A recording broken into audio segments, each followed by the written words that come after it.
નમસ્તે પશુપાલક મિત્રો, હું ડૉક્ટર રાહુલ જાડેજા।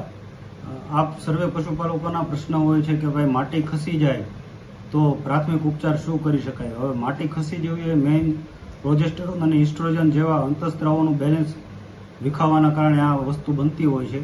જ્યારે બંને હોર્મોનનું બેલેન્સ વિખાય ત્યારે પશુઓમાં માટી ખસવાના પ્રશ્ન રહેતા હોય છે।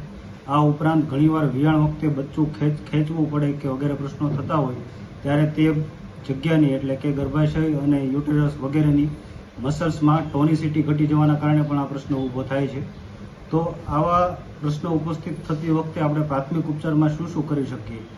તો નેશનલ ડેરી ડેવલપમેન્ટ બોર્ડ દ્વારા પ્રકાશિત સાહિત્યમાં જણાવવામાં આવ્યું છે કે એક કુંવારપાઠાનું આખું પાન લેવાનું, જેનું અંદરનું પેસ્ટ એટલે કે જે આપણે દેશી ભાષામાં લાબરું કે કવાનું લાંબુ કહીએ છીએ અને આમ એને હાલ બધા એલોવેરા તરીકે ઓળખે છે।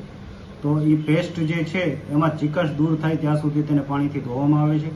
આ ઉપરાંત 1 ચપટી જેટલી હળદર દેવામાં આવે છે અને આ ઉપરાંત લજામણીના પાનનો આમાં ઉપયોગ થાય છે। તો સૌપ્રથમ આપણે 1 લીટર પાણીમાં 1 ચપટી હળદર નાખશું અને પાણી 500 ml થઈ જાય ત્યાં સુધી એને ગરમ કરશું।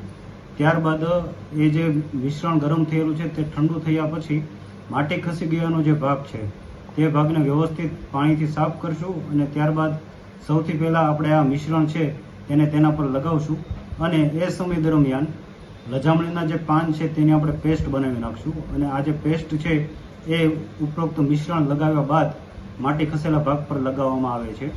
અને જો તમને આમાં રિઝલ્ટ ના દેખાય તો વારંવાર આવા પ્રયાસો કરવા, તેમ છતાં પણ યોગ્ય રાહત થયેલી ના જણાય તો નજીકના પશુ ચિકિત્સા અધિકારી કે પશુ દવાખાનાનો સંપર્ક કરી અને યોગ્ય સારવાર લેવી જરૂરી છે। અસ્તુ।